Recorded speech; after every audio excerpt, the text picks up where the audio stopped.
যে শিরক কাকে বলে? খান একজনের, গুনগান আর একজনের, এটা হচ্ছে শিরক। এটা আল্লাহ বরদাস্ত করেন না। আল্লাহ বলছেন ইন্নাল্লাহা লা ইয়াগফিরু আন ইউশরিকা বিহি ওয়া ইয়াগফিরু মা দুনা যালিকা লিমান ইয়াশা। সব গুনাহ ক্ষমা করতে রাজি আছি, এই শিরকের গুনাহ ক্ষমা করতে রাজি নাই। খাবা আমার, গুন গাবা আর একজনের, এটা ক্ষমা করতে পারবো না।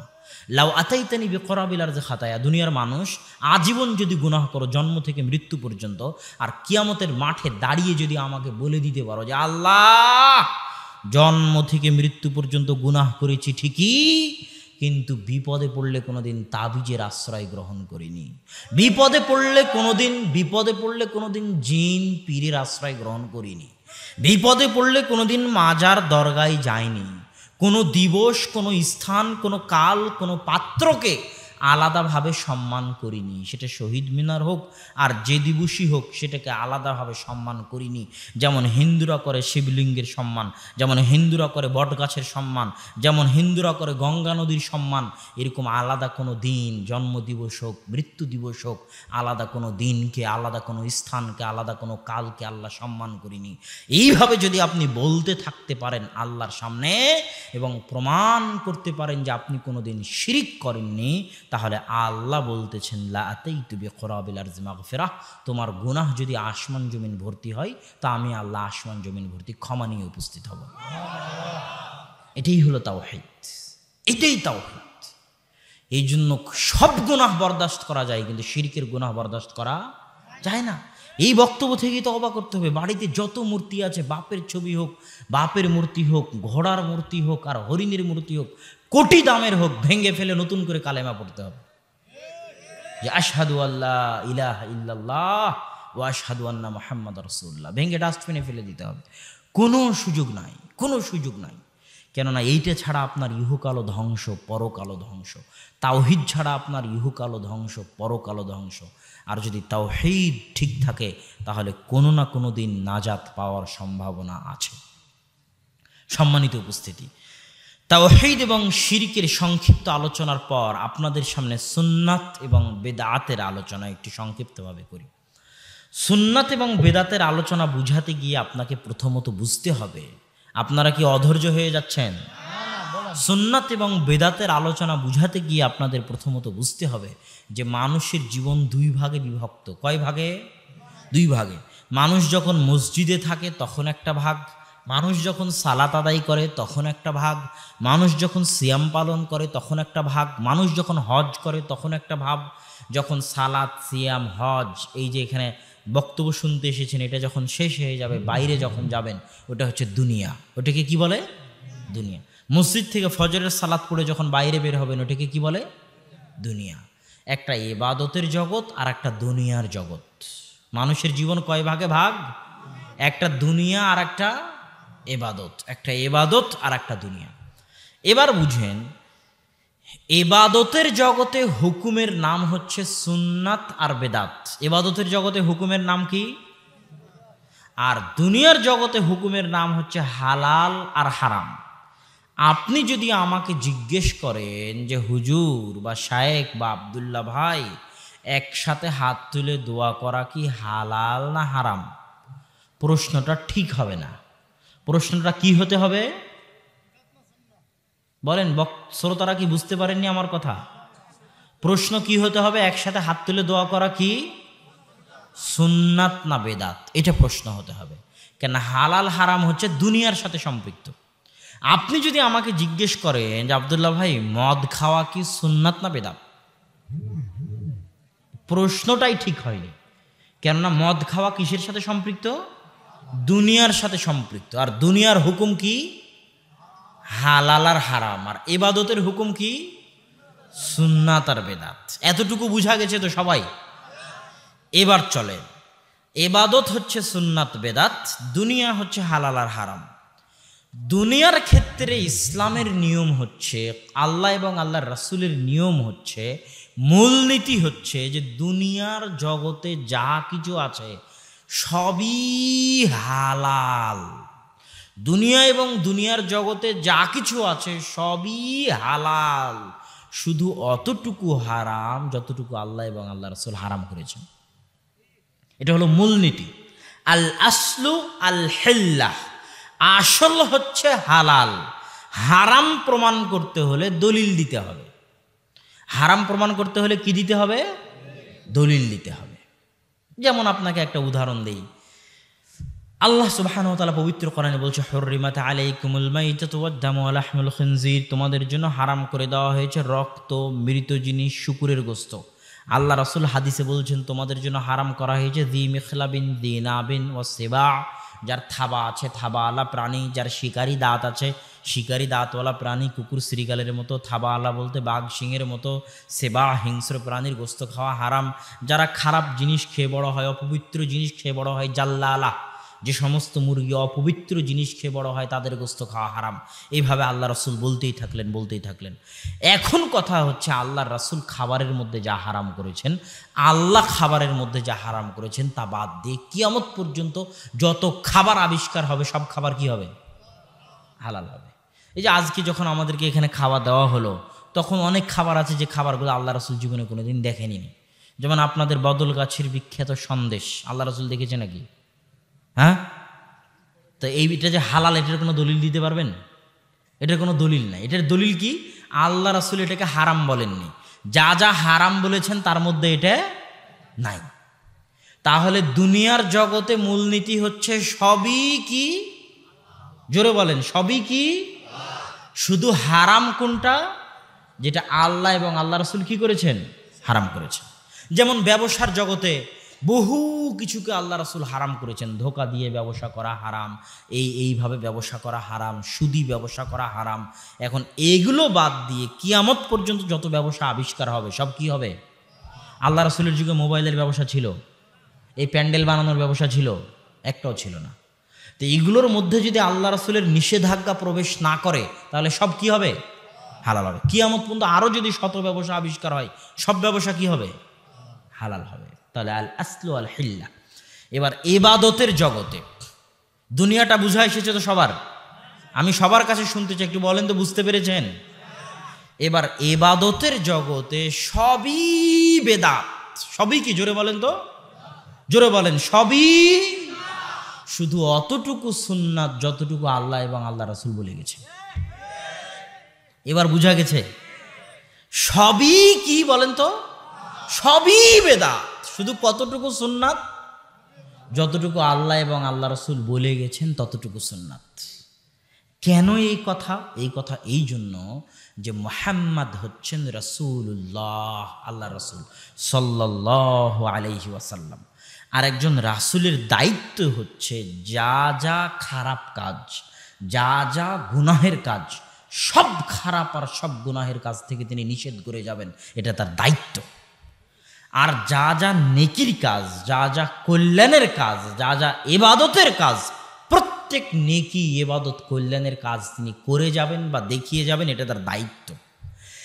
এমন কোনো নেকির কাজ থাকতে পারেন না, এমন কোনো নেকির কাজ থাকতে পারে না যে নেকির কাজের কথা রাসূল বলে যাবেন না, তাহলে তিনি রাসূল নন।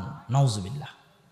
এমন কোনো নেকির কাজ যদি থাকে যেটা রাসূল বলে যাবেন না, তাহলে তিনি রাসূল নন, তার দায়িত্ব পালন করেননি, দায়িত্ব পালনে খেয়ানত করেছেন। এমন কোনো গুনাহের কাজ থাকতে পারে না যেই গুনাহের কাজ থেকে রাসূল নিষেধ করে যাবে না। যদি না করে থাকেন তাহলে তিনি রাসূল নন, দায়িত্ব পালনে খেয়ানত করেছেন। নাউজুবিল্লাহ। কথা কি বোঝা যাচ্ছে আমার? অতএব কোনো কাজকে যদি ইবাদত প্রমাণ করতে হয় তাহলে আগে দেখাতে হবে যে আল্লাহ রাসূল করে গেছেন।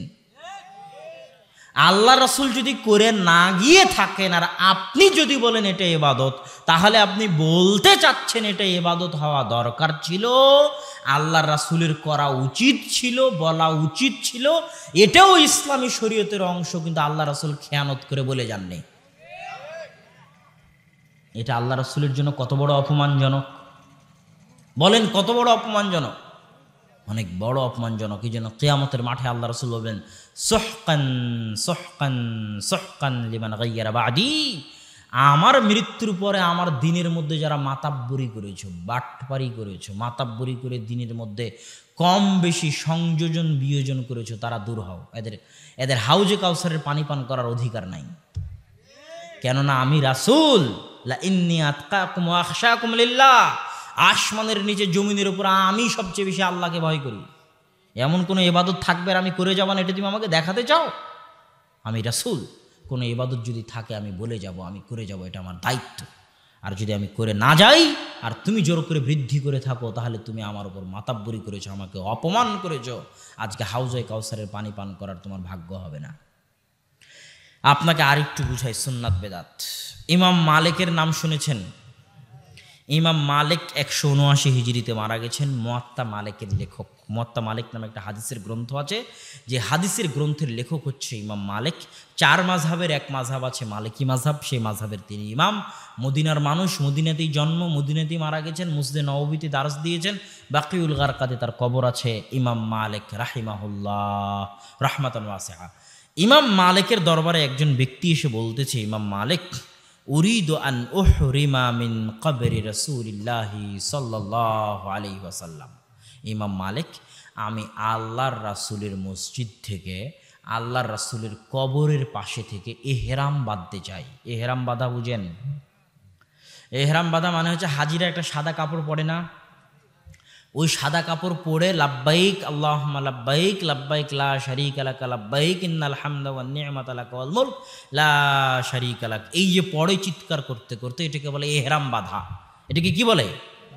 ইহরাম শব্দের অর্থ হচ্ছে হালাল জিনিসকে হারাম করে নেওয়া। ইহরাম শব্দের শাব্দিক অর্থ হচ্ছে হারাম করে নেওয়া। কেন হারাম করে নেওয়া নাম? কেননা ইহরাম বাঁধলে অনেক হালাল কাজ কি হয়ে যায়?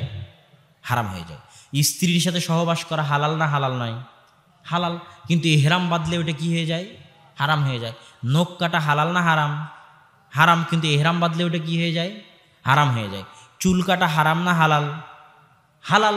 কিন্তু ইহরাম বাঁধলে ওটা কি হয়ে যায়? হারাম হয়ে যায়। তাহলে ইহরাম বাঁধা মানে হচ্ছে অনেক হালাল কাজকে নিজের উপর কি করে নেওয়া? হারাম করে নেওয়া। শিকার করা, গরু জবাই করা, ছাগল জবাই করা, কবুতর জবাই করা, তীর দিয়ে শিকার করা, এটা হালাল না হারাম? হালাল। কিন্তু ইহরাম বাঁধলে ওটা কি হয়ে যায়? হারাম হয়ে যায়। তাহলে ইহরাম মানে অনেক হালাল কাজকে নিজের উপর হারাম করে নেওয়া। এটা কিসের মাধ্যমে? ওই কাপড়টা পরিধান আর এই নিয়ত করার মাধ্যমে, যে লাব্বাইক আল্লাহুম্মা লাব্বাইক, এই লাব্বাইক ধ্বনি দেওয়ার মাধ্যমে ইহরাম করা হয়।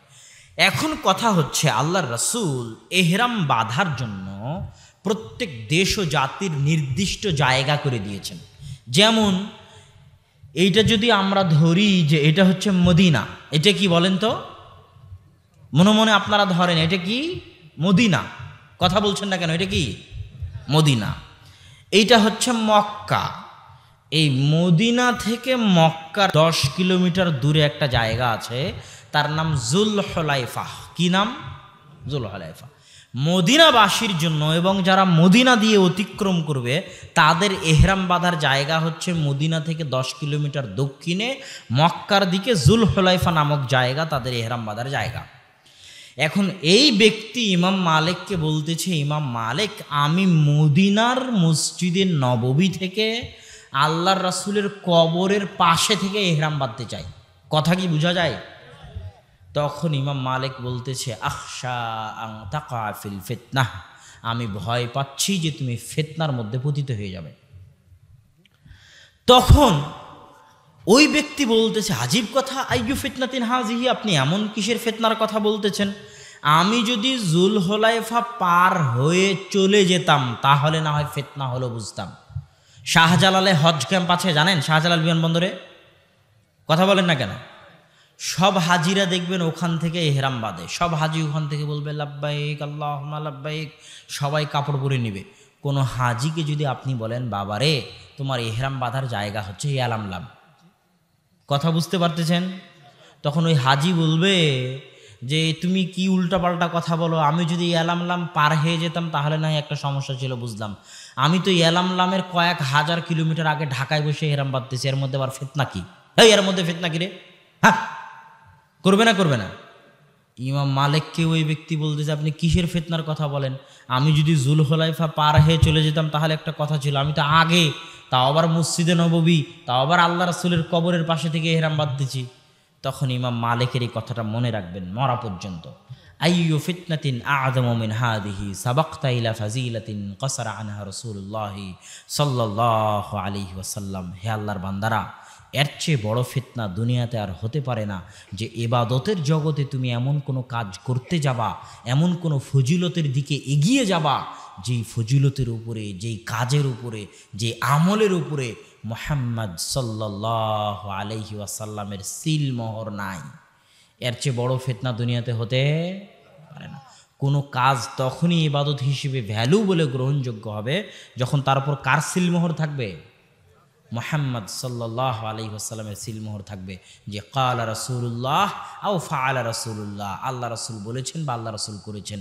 যদি এই সিলমোহর না থাকে আর তুমি করতে যাও ফজিলত বলে, তো এর চাইতে বড় ফিতনা দুনিয়াতে আর হতে পারে না। সম্মানিত উপস্থিতি, এখানে আপনাদের একটা কথা বলি উদাহরণ হিসেবে। জুমার দিন ছিল না কয়েকদিন আগে? জুমার দিনে আপনারা জুমার সময় কয় রাকাত সালাত আদায় করেন? কয় রাকাত? আর ওই জোহরের সালাত কয় রাকাত আদায় করেন ওই সময়? 4 রাকাত। এখন কথার কথা, সারা পৃথিবীর সব আলেম ওলামা, সব হুজুর মিলে এক জায়গায় বসে ইজমা হিসেবে সিদ্ধান্ত নিল যে সালাত আদায় করা যেহেতু ভালো কাজ, সেহেতু জুমার দিন আমরা জোহরের মতো 4 রাকাতই আদায় করব। কথা বুঝতে পারলেন? তো যদি সিদ্ধান্ত নেয় সব আলেম মিলে, সারা বাংলাদেশ, ভারত, পাকিস্তান, সৌদি, কুয়েত, কাতার, বাহরাইন, সব আলেম মিলে যদি সিদ্ধান্ত নেয়, আর জুমার সালাতে যদি কেউ ওই সিদ্ধান্তের কারণে একটা সিজদাও বেশি করে, তো ওই একটা সিজদার নাম কি হবে? ওই একটা সিজদার নাম কি হবে? বেদাত। আর এই বেদাত জাহান্নাতে নিয়ে যাওয়া বহু দূরের কথা, কোথায় নিয়ে যাবে? জাহান্নামে নিয়ে যাবে। এখানে আপনাকে আর একটা কথা বলি, আর একটা উদাহরণ দিই। ভাই তুমি বন্ধ করো। এখানে আর একটা কথা বলি, নামাজের পরে একসাথে হাত তুলে দোয়া করা আছে না? আছে না নাই? সেটাকে বাংলাদেশে কি বলা হয়? মোনাজাত করা। কি বলা হয়? মোনাজাত করা। আমি কোনো ফতোয়া দিব না, আমি আপনাকে বুঝাই যে আসমানের নিচে, যে আসমানটা দেখতে পাচ্ছেন রাতের আকাশে তারা জ্বলতেছে, এই আসমানের নিচে আর এই জমিনটার উপরে মোনাজাত করার জন্যে সালাতের চাইতে বড় কোনো মাধ্যম পৃথিবীতে আর নাই। সারা আলাইহা সালাতু ওয়াসসালাম যখন বিপদে পড়লেন, জালেম বাদশা যখন তার সাথে খারাপ ব্যবহার করতে চাইল, তখন তিনি আল্লাহর সাথে মোনাজাত করতে চাইলেন, আল্লাহর কাছে মোনাজাত করতে চাইলেন। মোনাজাত করার জন্য তিনি জালেম বাদশাকে বললেন যে আমাকে একটু সময় দাও, ওযু করি আর কি করি? 2 রাকাত সালাত আদায় করি। তার মানে আল্লাহর নিকটে মোনাজাত করার সবচেয়ে বড় মাধ্যম কি? সালাত। রাসূল সাল্লাল্লাহু আলাইহি ওয়াসাল্লাম যখনই কোনো বিপদে পড়তেন, বা দারা ইলাস সালাহ, যখনই কোনো বিপদে পড়তেন তখনই তিনি মোনাজাতে দাঁড়িয়ে যেতেন, মানে সালাতে দাঁড়িয়ে যেতেন। সালাত শব্দের শাব্দিক অর্থ কি? দোয়া করা। দোয়া করা মানে মোনাজাত করা। দোয়া করা মানে কি? সালাত শব্দের শাব্দিক অর্থ কি একটু সবাই বলেন তো? দোয়া করা। সালাত শব্দের শাব্দিক অর্থ কি? দোয়া করা মানে কি? মোনাজাত করা। তাহলে সালাত মানে মোনাজাত, সালাত মানে মোনাজাত, সালাত মানে মোনাজাত। মোনাজাত করার সালাতের চাইতে বড় মাধ্যম দুনিয়াতে আর নাই। বিশ্বাস না হলে আমি আপনাকে বলি, আপনি যে বিপদে পড়েন না কেন, ওয়াল্লাহি আল্লাহর কসম, ওয়াল্লাহি আল্লাহর কসম, আমি বহু চাক্ষুষ সাক্ষী এরকম ঘটনার। যে কোনো বিপদে পড়েন না কেন, বিপদে পড়া মাত্রই ওই এমপি, মন্ত্রী, চেয়ারম্যানকে ফোন করার দরকার নাই। আপনার ছেলে অ্যাক্সিডেন্ট করেছে, রাজশাহী মেডিকেলে আছে, আপনি এখান থেকে 2-3 ঘন্টা সফর করে রাজশাহী মেডিকেলে যাবেন, তারপরে ওখানে গিয়ে দেখবেন কি হচ্ছে। তার আগে বাড়িতে বসে আল্লাহকে বলেন, আল্লাহ আমার ছেলে মেডিকেলে আছে, তুমি হেফাজত করিও। 3 ঘন্টা যেতে যা সময় লাগবে তার আগেই আল্লাহ ব্যবস্থা করে দিবেন। তো আল্লাহর নিকটে যে মোনাজাত করবেন, তার জন্য সবচেয়ে বড় মাধ্যম কি? 2 রাকাত সালাত।